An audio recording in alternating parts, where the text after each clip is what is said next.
Hello, historians. Today we are discussing Territorial Arizona. Now, this is a fairly lengthy lecture, so I encourage you to open the lecture and the challenge and attempt to complete both at the same time. And feel free to take breaks throughout if you need to. We're covering a large portion of Arizona history here, right? So we're looking at almost 100 years, 1821 to 1912, the duration of time in which Arizona was a territory and in part New Mexico, right? So it's a territorial history of Arizona all the way to statehood. And it's really interesting, right? Because Arizona is the last of the 48 contiguous states. It's the last of the continental, right? So it's the final state to be approved by the federal government. Some of these things may be somewhat in review of what you might remember, but let's talk a little bit again about the space that is Arizona during the Mexican period, really the 1821 to 1848, when the government of Mexico claimed the territory that is today Arizona. So Spain's decline in the New World. This all happens when Spain loses its footing in what they called the New World, which we know of as sort of the Western Hemisphere, right? So Mexico, Central America, South America, and parts of North America. Now, this was all related to events that weren't even occurring here in the United States or in today's United States or in Mexico. A lot of it had to do with stuff happening in Europe.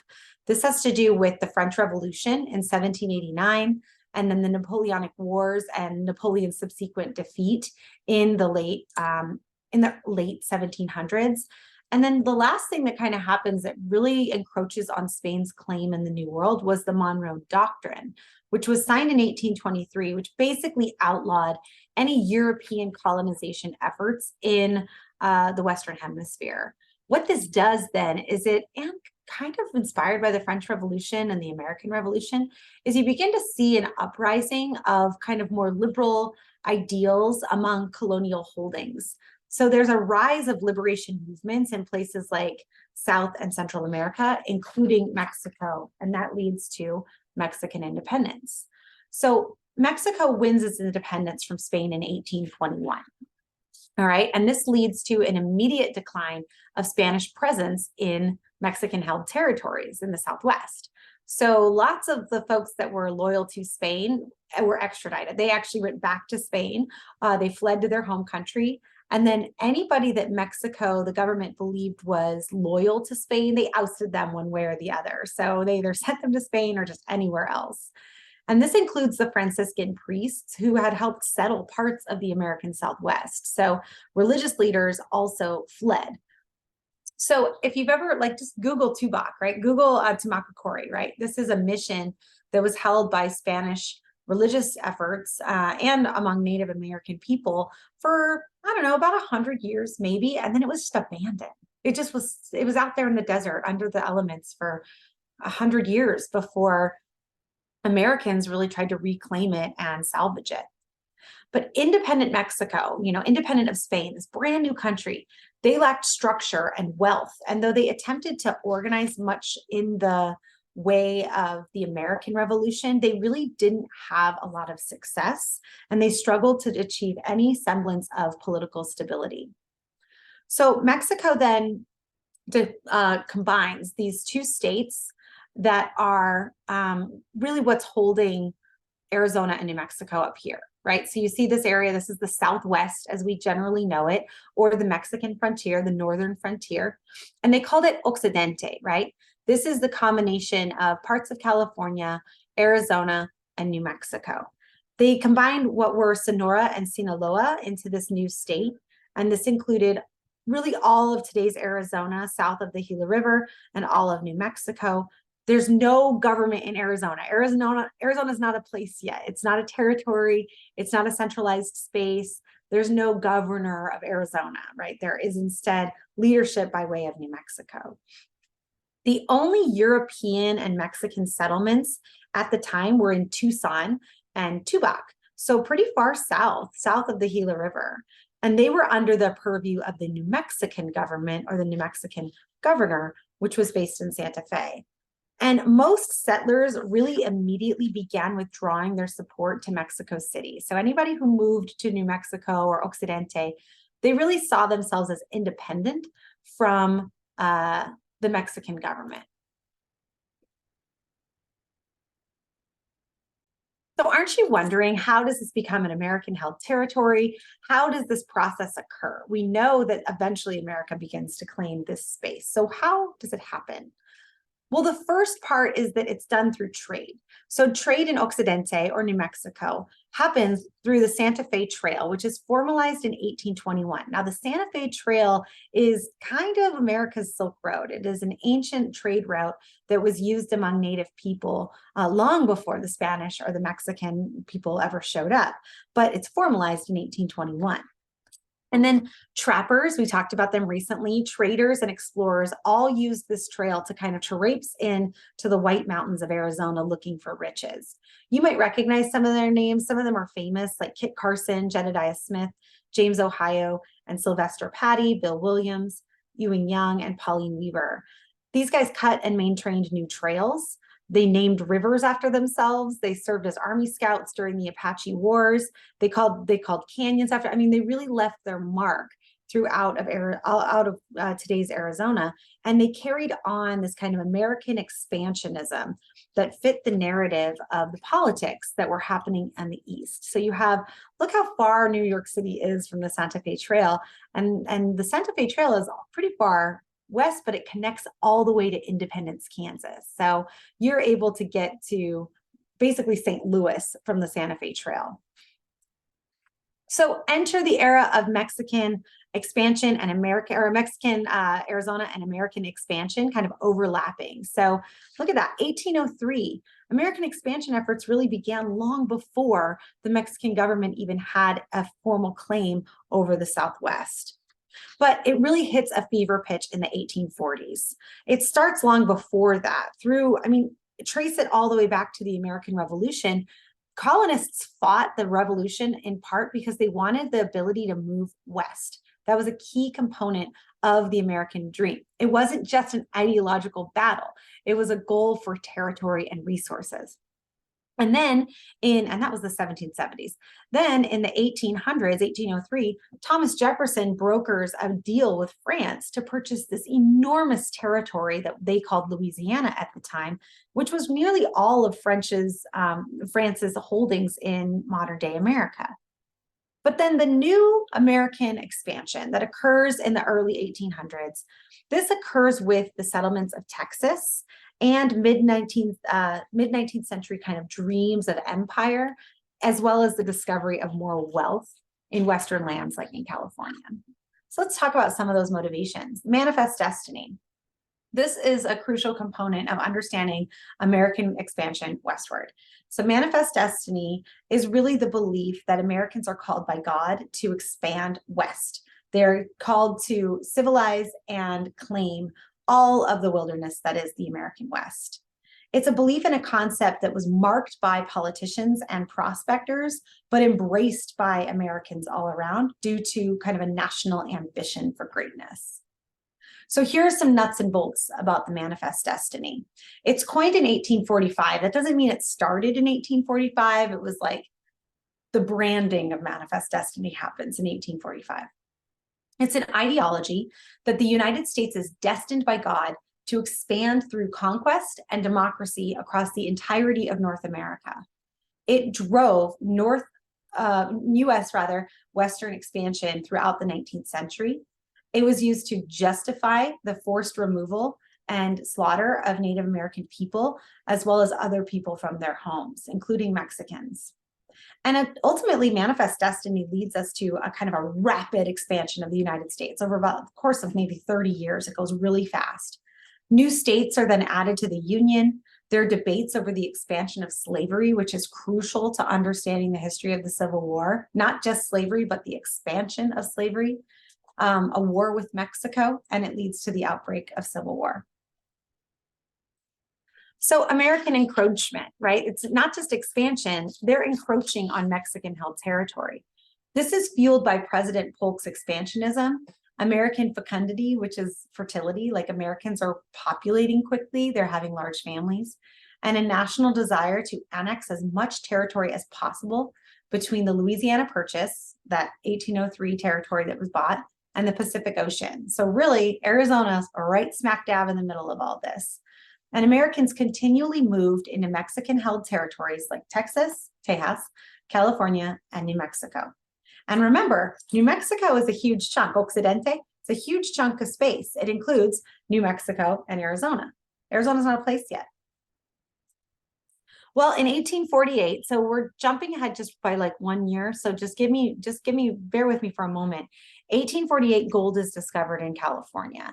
And the federal government was looking for kind of a mineral to standardize their economy, and gold is the highest standard. So once you discover gold in California, it's not just independent wealth that you have a stability and an economic structure in place for an entire nation.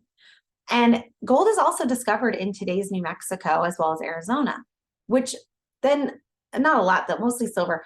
Ultimately, Occidente is in the way of all that gold in California. So they're a pathway to California. This happened the same year that a war over this territory ended. So what started the war? Okay, you might see this as the Mexican War, the US War, or US-Mexican War, the Mexican-American War.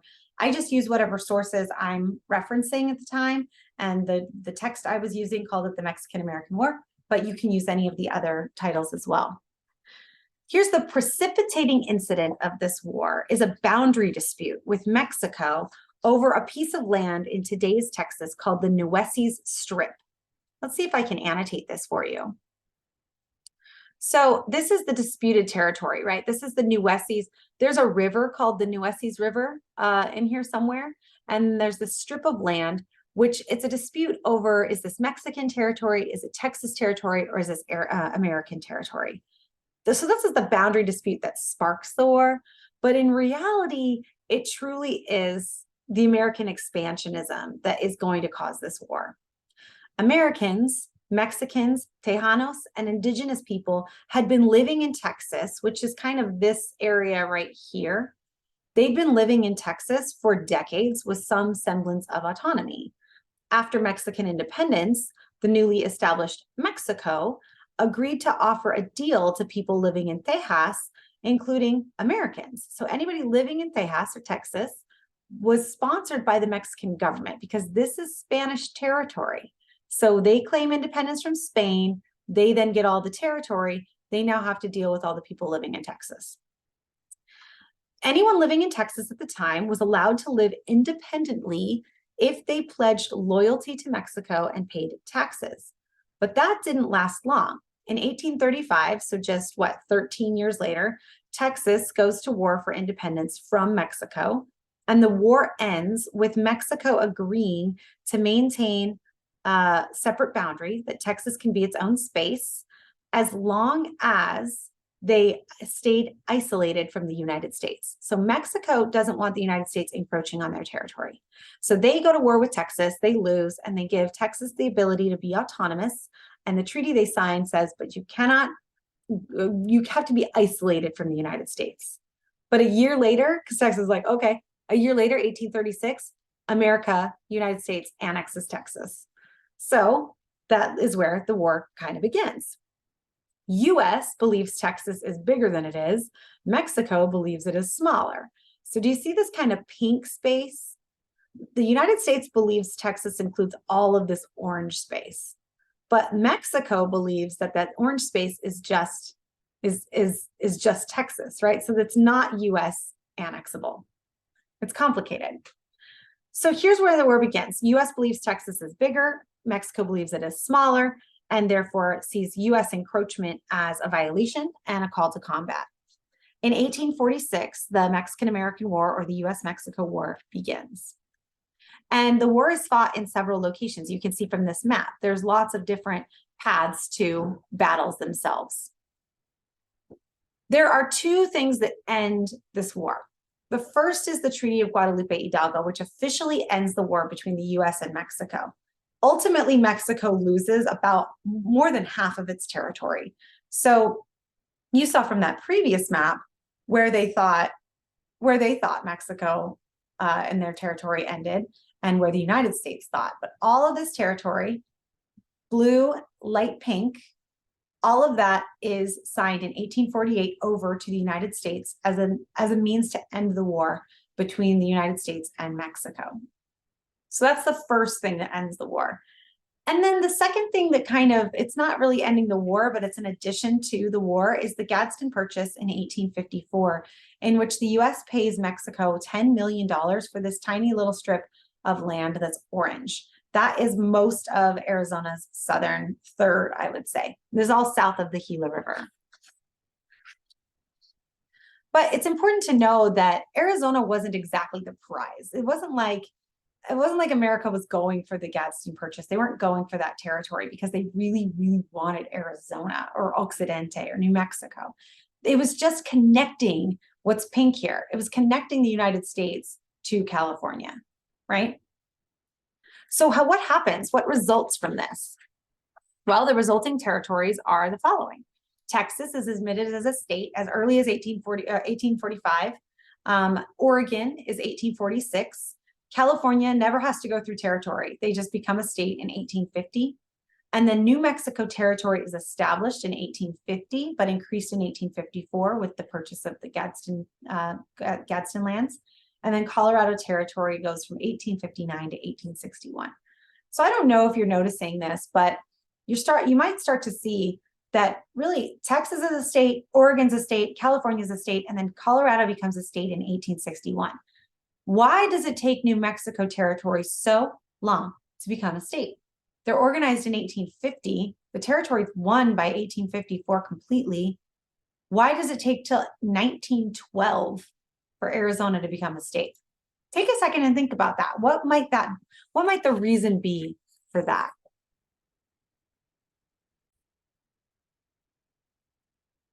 All right. Arizona Territory, 1863 to 1912. Now you're going to notice some of these dates are a little funny, right? Because Arizona, like I said, was not a territory when it was first taken on by the United States. It was part of New Mexico Territory. So how does Arizona become a territory? And in fact, the first time, depending who you ask, Arizona is a territory is 2 years before 1863. Technically, the first time Arizona is a territory is in 1861 when Arizona establishes itself as independent from New Mexico in 1861. So they want to be called a territory. When the US acquired the Southwest from Mexico in the 1840s, the issue of slavery's expansion combined two of the most heated topics in US policy and government. The two heated topics were, of course, slavery and expansion. So you've got this issue in the federal government, right? But the stage is set for a battle of wills, and each of the territories are jockeying to earn favor with one of the two, either the Union or the South. So take a look at this. Arizona claims independent status as a territory in 1861. Not long after, the Confederate, the South, claims the territory of Arizona. Now, there's a difference between territories and states, and I'm hoping by today's lecture's end, you're able to kind of understand the difference. But basically, a territory is like an organized space that doesn't have the same autonomy and rights as states, but it's working towards statehood. So the Confederate Territory of Arizona is established for 1 year from 1861 to 1862. And then in 1863, the Union, which is officially the United States, claims Arizona's territory in 1863. Now, remember, when the Civil War begins, the South secedes from the Union. So the Union is the United States. When I say Union, it's the same thing as the United States. The South actually left the United States. So they're their own separate entity right now. They're called the Confederacy. And I want to point out before I move on from this slide, just take a look at when Arizona Territory was established in 1861 and 1862. Notice it is not the Arizona we know of today, which is this, square right here. It's this rectangle down low connecting the portions of the Gadsden Purchase and the bottom half of New Mexico Territory. Now that's intentional because everything that's the Confederacy is this kind of mulberry pink, and they were looking to spread west, expand slavery, and access gold in California, and Arizona offered that opportunity to them. But alas, the Confederacy did not prevail, and the United States claims Arizona. Okay, so was there any Civil War action in Arizona? Do me a favor and just like Google one day camels in Arizona in the Civil War. That's why there's a little camel on this monument picture I chose. So in review, in 1861, Arizona petitioned Congress for territorial status separate from New Mexico. And at the time, Arizona was the southern portion of that territory, but they were denied.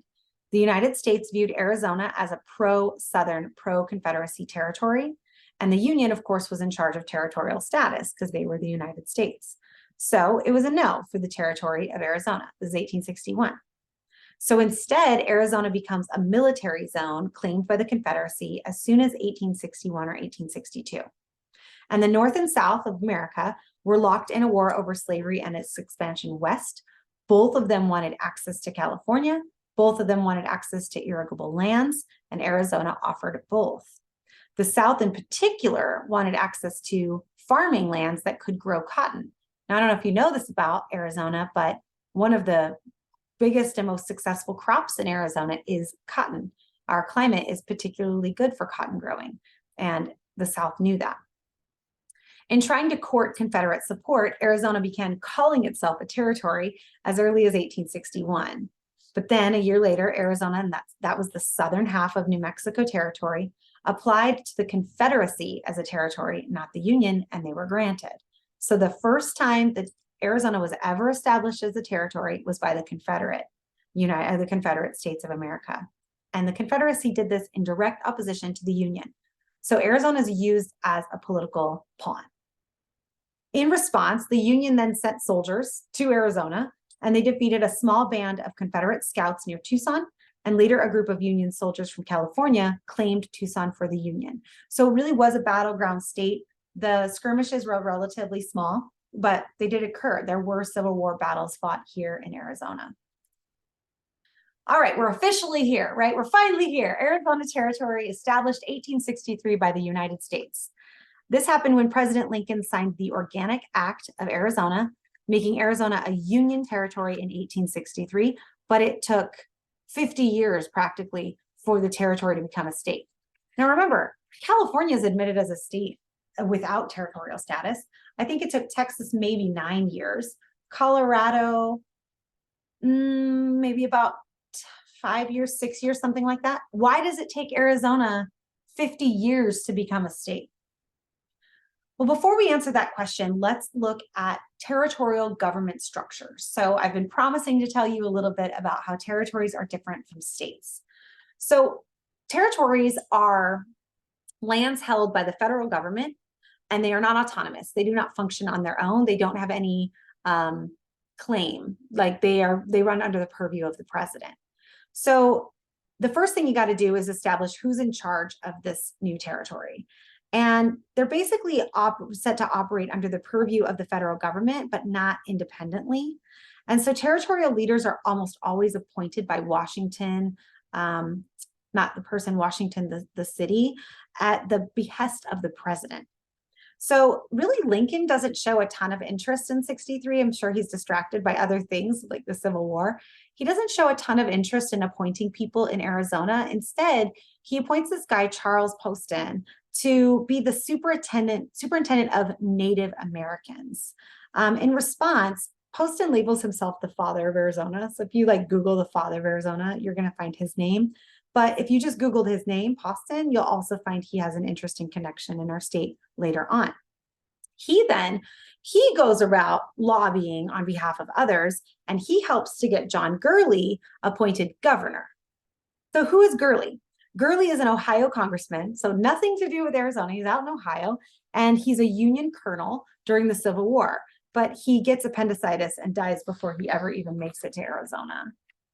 So instead, John N. Goodwin, who is another Easterner from Maine, he becomes the governor. Now, Gurley dies, Goodwin becomes governor. One of the first things Governor Goodwin wants to do is punish Arizona for aligning with the Confederacy during the Civil War.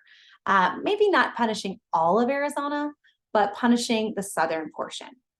You see, when the Union declared Arizona a territory, that's when they drew it the way we know it now, where it's kind of a vertical square, vertical rectangle instead of a horizontal one. So Goodwin's looking to really punish anybody who was in the southern portion of the state, including Tucson. And he chose the location of the territorial capital. That's what governors get to do. And he did so with intention as a way of punishing Tucson. So let's look a little bit more about some of the more colorful chapters in Arizona history. Much of what I'm about to tell you is well documented and corroborated, but some of these stories are at the level of like myth. So take some of them with a grain of salt, okay? A lot of them are fun. Let's start with the territorial capital to begin with, Tucson, which is, its nickname is the Old Pueblo. And you can see Tucson was the center of government from 1862 and then again in 1867 and 1877. So you notice, right? You notice that Goodwin joins the territory in the 1863, and for about 4 years, Tucson loses its territorial capital status. So the capital of Arizona was relocated 4 times before it became Phoenix, which we know of today. So I'm going to read a little about the Arizona capital history from the State Capitol Museum. The first state capital of Arizona really depends on which side you were on during the Civil War. Tucson, if you're on the Confederate side, is the first capital of Arizona. That's because in 1862, when Arizona Territory was stacked horizontally below New Mexico, it actually seceded from the Union to join the Confederacy. Now, the federal government was not happy with this decision, which is why there was a Civil War battle in Arizona for the space. And it's why the new governor decided to basically rip the capital from Tucson. Instead, in 1864, the US government named Prescott as the new capital of the state or territory. Then throughout the Civil War, there are essentially 2 capitals. There's Prescott to the north and Tucson to the south. And there's really 2 different Arizonas. There's that strip on the south, and then there's the vertical if you're looking at the Union perspective. But then when the Civil War ends, you really have a cleaning up of this, and it clarifies, putting Arizona into the shape that we know. But then again, in 1867, the capitals moved back to Tucson, in part because Tucson had like a few more resources. It was a little bit better connected. And they just had more claim to power than any other area in the territory. But they also did this because enough time had passed that the territorial legislature believed that the Confederacy no longer had a hold in Tucson. And in fact, today's Tucson is relatively liberal. It tends to be less aligned with sort of the Southern ideals of the time. So what about Prescott? How does Prescott become the capital in 1864 for about 3 years, and then again in 1887 for about 2 years? So the US government establishes Prescott as the capital in 1864. Much of this is done because of Goodwin's influence, as he is looking for a way to punish Tucson. Prescott was also nestled in the nearby Bradshaw Mountains, in which gold had been discovered just a few years prior, and they were kind of close to the logging and railroad enterprises in Flagstaff. But then the capital keeps moving back and forth over the course of about 30 years, and the final straw is this tale that occurs and is retold by an Arizona historian and storyteller named Marshall Trimble. So I'm going to read you his story and take it with a grain of salt because in some ways it is a little fantastical. Trimble's version of how Prescott became a capital in the late 1880s goes something like this. He calls it the story of the thieving 13th. This is one of the most interesting sessions in Arizona territorial history. The 13th legislature met in Prescott in 1885. That year, citizens of Tucson raised a bunch of money and told their delegates to go to the legislature session and bring back the capital by any means necessary, and nothing else would be accepted. But there were other delegates jockeying for other things. Pinal County wanted a bridge across the Gila River. Cochise County wanted to secede from the territory altogether. Maricopa wanted a normal school, that's a university for teachers, and Phoenix wanted an insane asylum. Tucson and Prescott both wanted the capital. Mother Nature, as she often does, intervened with a flood on the Salt River, and this forced Pima County delegates, who were in the further south portion of the state, to travel by train from Maricopa all the way out to Los Angeles, and then from Los Angeles to Ash Fork, which is sort of between Prescott and Flagstaff, a little bit further west. It's about 50 miles from Prescott. Then those delegates, so these are the Pima County, these are the Tucson delegates. They had to take a stagecoach back all the way to the capital, Prescott, but then a snowstorm stopped them in their tracks at Hell's Canyon. So one of the delegates, a guy named Bob Leatherford, took a satchel of money and rode a mule into town. Though by the time he arrived, all of the decisions had been made and political trades had been arranged. All prizes were handed out. Prescott remained the capital. Cochise was stuck in the territory. Phoenix got an asylum, and a bridge was approved for Florence outside of Phoenix area. You could drive towards Florence. Also, Tempe got its normal school, which we now know of as Arizona State University. But the Tucson delegates realized in horror that they had lost everything that they were supposed to get, and they were completely unsuccessful. How could they return to Tucson and explain to their constituents that they had lost the capital? The only thing left on the table was a university. The federal government had allowed, through a variety of acts, for some funding for universities across Western territories, and no major city or county in Arizona really had wanted this. They didn't want a university. Leatherford exclaimed, he was a bar owner, by the way. He said, who the hell would want a university? But alas, it was the only option, so he agreed. When the delegates returned to Tucson, apparently the city was infuriated to have lost the capital. They had wanted the capital and nothing else. So they began hurling rocks, tomatoes, bread, and eggs at their elected officials. And the story goes, one even threw a dead cat. And that is the tale of how Tucson lost the capital permanently. So how does Phoenix become the capital in 1889, right? How does Phoenix get into the mix? So Phoenix isn't even established until 1887. So far, we haven't even mentioned Phoenix. That's because Phoenix didn't exist.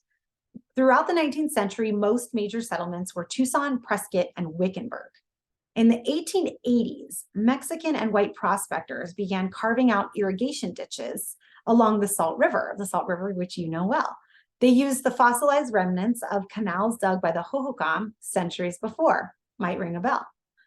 These canals helped bring water to an area that previously had been fairly undeveloped by white settlers, and people in Tucson, Prescott, and Wickenburg called this area, quote, way out east. So how in the world does the city of Phoenix, just established 2 years earlier, become the capital city, the most powerful city in the state? Let's ask Marshall Trimble again, the state historian and storyteller. And this is his tale of Kiss and Jenny. The 15th legislature met in 1889 again in Prescott. Once again, the capital was up for grabs, and a recent upstart city on the banks of the Salt River, Phoenix, was making a play. But they lacked any political cachet. No one who was anyone lived there, and reality to make it happen. So according to Trimble, Maricopa County, that's Phoenix, right? Maricopa County delegates went about this in kind of a nefarious way. They made a deal with a certain lady of the evening named Jenny. She also went by Kiss and Jenny. Apparently, one of the more powerful Yavapai County delegates, Yavapai is Prescott, right, was a customer of Jenny's. This legislator wore a glass eye. Now it's 1880s, right? This is the dusty desert territory of Arizona. Something like a glass eye would have been a symbol of wealth. It would have been unique. It would have been a luxury item. This man was apparently very vain and very proud of his glass eye. The Maricopa delegates make a back deal with Kiss and Jenny. They basically paid her to detain the Yavapai delegate on the morning of the capital city vote. So here's what happens. The Yavapai delegate spends the evening in Jenny's company. And as the two are about to fall asleep, he places his glass eye in a water dish next to the bed for safekeeping and to keep it from drying out. As he fell asleep, Jenny drank the glass of water, eye and all. When he woke up on the morning of the vote, the man could not find his glass eye. He freaked out and refused to go anywhere in public without his eye, including the meeting of the legislators. His fellow delegates panicked. Without him to cast a vote, Prescott could very well lose the capital. So they run over to Jenny's place looking for their friend. And when they discovered what had happened, they tried to force her to produce the eye. Read into that what you will, but she couldn't or wouldn't. And in their panic, all of them missed the vote and Prescott lost the capital city for good. Phoenix, way out east, emerged victorious. Now, most records don't really corroborate this story. Most historians believe that the capital was moved as a way to appease the north, Prescott, and the south, Tucson, and Phoenix, because of the railroad in 1887 and the Salt River, was becoming more and more powerful. So its central location, as well as its proximity to the Gila and the Salt Rivers, made it a very attractive capital. The capital city, which was founded just 2 years later, or 2 years earlier, would emerge as one of the largest and most powerful centers in the American West. But even so, it remained a territorial capital for 60 years, while Arizona failed and failed again to become a state. So how is this happening? Why is Arizona struggling to become a state? Well, first, let's look at life in the territories. And I want to tell you a couple more stories about people who lived in Arizona at the time. Let's start with Jesus Leopold Otero. Now, I don't have a picture of him, but I have a picture of a relevant location in his history. We believe his life spanned from about 1833 to 1901. Now, this is a story I've written about Mr. Otero based on primary research. In 1848, Jesus Leopold Otero became a U.S. citizen under the Treaty of Guadalupe Hidalgo. The Sonoran teen likely already lived in Arizona territory at the time. Otero spent much of his youth learning to ranch in the border town of Yuma before moving to Phoenix after building a successful cattle enterprise. He built a house at Montezuma and Washington Street, which is basically First and Washington, right in the middle of downtown. In the middle of the new town site in 1871, only a year after Phoenix lots had become open for settlement. He was one of only 240 residents living in Phoenix at the time. Only 240 people living in Arizona or in Phoenix at the time. And 124 of them, so close to half, were Mexican. In the years to come, Otero would be at the epicenter of his new hometown's evolution from its emergent roots to state dominance. He saw the city grow, the street names change, and new policies put in place to restrict non-white residents like him from full participation. The center of business and social activity was Washington Street, where Otero lived and operated a successful butcher shop. His home and businesses endeared him to the community, many of whom were also Mexican. Like Otero, many were Catholic, and they had no place to worship. In 1872, Otero began opening his home to fellow worshipers, and for the next 8 years, services were held at Otero's house whenever priests from Florence could make the trek. The need for a permanent church home was apparent to Otero and Father Edward Gerard of Florence. Along with 2 fellow businessmen, Miguel Peralta and Paolo Perazzo, Otero secured a plot of land on Monroe between Pima, which is now 3rd, and Pinal, which is now 4th streets. Under Father Gerard's leadership, residents of Phoenix built the impressive La Inmaculada Concepcion de Maria, or St. Mary's Church, featured here, which opened in 1881. With a final flourish, Otero donated furnishings from his own private collection to the church. St. Mary's was the second church in Phoenix and the only Catholic parish in the city until 1924. In building it themselves, Phoenix's Mexican community had, quote, created their own social and cultural life around family activities at home and religious services, which led to a distinct sense of ethnic identity and cultural awareness on Monroe Street. However, unlike Jesus Leopold Otero, who was one of the first permanent residents to the township of Phoenix, many Mexican residents were not given a choice regarding where to live. Most were day laborers, helping to carve out the city's irrigation ditches or harvesting crops on the surrounding farms. Few had capital to rival Otero's prominence, and all faced housing restrictions and racist labor restrictions that funneled them to Monroe Street and south. Monroe was home to both St. Mary's and the Mexican tenement district, which spanned 2 city blocks on East Monroe. So this is the late 1880s, and a spirit of xenophobia, which is hatred for other races other than one's own, was sweeping American whites across the city. America was becoming even more diverse as immigrants from China and Eastern Europe were moving to the United States, drawn by promises of a better life reliable jobs, and room to spread out. Arizona, like many Western towns, became home to white settlers who bought into published campaigns to ridicule and reject Mexican, Chinese, and Eastern European newcomers. The press used harsh language to persecute Mexican tenants in the East Monroe barrio, calling them greasers and blaming them for, quote, all manner of filth, which was common in other places like Los Angeles and Denver. However, one only has to consider the city council records to realize that the white-led city chose not to finance any public health services in the neighborhoods open to people of color. Even sidewalks were considered out of the question for areas other than white-dominated neighborhoods. Jesus Leopold Otero navigated this environment of open racism and disdain for Mexican people, and yet he thrived as one of the earliest settlers in Phoenix. When he died in 1901, he left behind a city that was unrecognizable to him. In the 30 years following his purchase of the plot on Montezuma, which is now First Street in Washington, Phoenix had changed. The population exploded from those 240 in 1870 to 5,544 residents in 1900 alone. And in his first year in Phoenix, Otero had been part of the Mexican population that made up half of the city's demographic. But by 1900, Mexicans were only counted for about 14%. Boosterism, development, and the promise of the West drew wealthy Anglos to the Valley of the Sun. Phoenix became the territorial capital in the late 1880s, but not without conflict. White Phoenicians, angling for control of the territory, used political strategies, managerial racism, and exclusion in order to cull favor for their new city. As this happened, Mexican and Native people lost agency and political influence in the years leading up to statehood. Mexicans were increasingly forced into areas that were originally named for Arizona's tribes, and they were stripped of this identity and then renamed numerically. Both groups were segregated from public services. And I want to take you back to St. Mary's Church.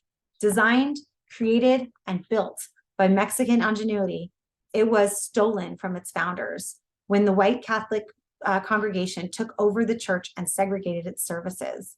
This is how, in the final territorial days and the early statehood days, white newcomers took calculated measures to further isolate people of color in the areas, quote, down there in emerging South Phoenix. Let's learn about Trinidad Escalante Swilling. What about her? Now, would you believe it if I told you that the mother of Phoenix, Trinidad Escalante, was originally born in Hermosillo, Texas, and later became a U.S. citizen under the Treaty of Guadalupe Hidalgo? Trinidad was born in 1847 in today's Mexico. When her father died young, her mother took Trinidad with her to a small Mexican settlement in the northern frontier, a little town called Tucson. Only 44 women were recorded in Tucson living at the time. When America took ownership of the southern parts of today's Arizona, at the time New Mexico, in 1854, Trinidad, her mother, and others living in Tucson became U.S. citizens. She would have been about 7. Around 10 years later, Trinidad met and fell in love with a rambler named Jack Swilling. They married in 1864, and Jack knew the area. After defecting from the Confederacy, you know, Arizona was declared as a territory by the Confederacy, but that's another story we've already talked about. Jack moved to New Mexico territory. After they got married, they went to Wickenburg, where Jack tried and failed at mining. They moved south toward the Salt River, and Jack visited a friend who was farming hay for Camp McDowell. The friend was using old irrigation canals inspired by the Hohokam. This inspired the enterprising Jack. The U.S. had established Camp McDowell in 1865 as an army post to, quote, protect the residents of Prescott, Wickenburg, and other Arizona mining settlements from hostile Native people. Life at the camp was rough. The harsh desert made farming for food and sources as well and goods. It made it difficult for anybody trying to get in and out of the surrounding area. Meanwhile, the Salt River was erratic. It seemed no one knew how to tame the wild rivers of the Salt. Crops were lost to floods in the winter and drought in the summer. But after that fateful trip to Fort McDowell, Jack began prospecting for his own ancient canal ruins a little further south. He probably didn't do it alone, though. Trinidad, his wife, had grown up among Native and Mexican people and had lived in New Mexico and Arizona territories for generations. These are people who had lived here for generations. They probably knew about the Hohokam canals. Sure enough, as the story goes, Jack happened upon a buried ditch on the north banks of the Salt River in about 1867.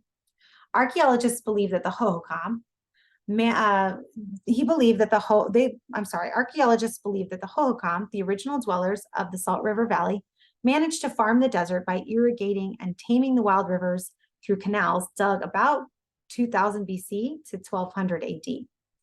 Today, the exact location of Jack's original sighting is unclear, though many place it near Phoenix's Sky Harbor Airport. Jack and Trinidad got to work and incorporated the Swilling Irrigation and Canal Company. They hired 16 American and Mexican miners, farmers, and laborers to carve out an irrigation canal using the fossilized remains of a Hohokam ditch. They began farming and laying out plans for a new township on the north banks of the Salt River, and the settlers called the town Phoenix. The settlers called the town Phoenix. The city was like a bird, right? Rising from the ashes of the ancient canals of the Hohokam. If Jack Swilling is the father of Phoenix, Trinidad Escalante Swilling was most certainly the mother. Founders of the township, Trinidad and Jack, were among the very first residents of Phoenix. Trinidad moved their children from Wickenburg to a small ranch near the Hohokam Canal. Their home, called Dos Casas, was located at today's 36th Street in Washington and was the city's first homestead, making Trinidad the very first woman to live in Phoenix.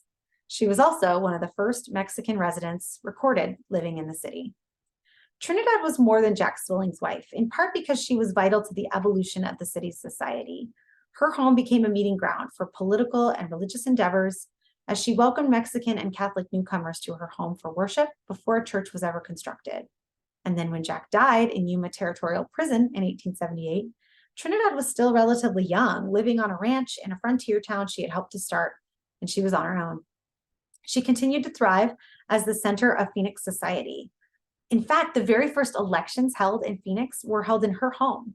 She taught school at St. Mary's Church, which you just learned about, and she worked as a seamstress. She basically built the community around herself. Trinidad lived until 1925. She was placed in an unmarked grave at St. Francis Cemetery in Phoenix next to her son, Charles. Her grave went without any headstone until 1997.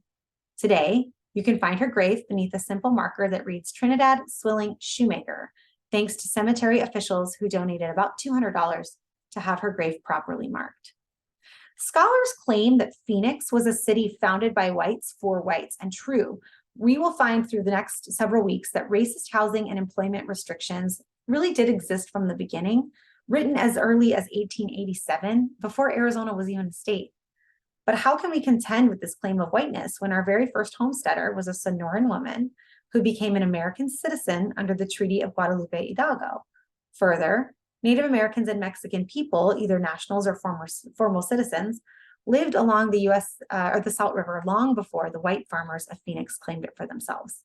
Trinidad's tale tells us there's more to the story of Phoenix and more to the way we understand founding fathers and mothers than we may readily recognize.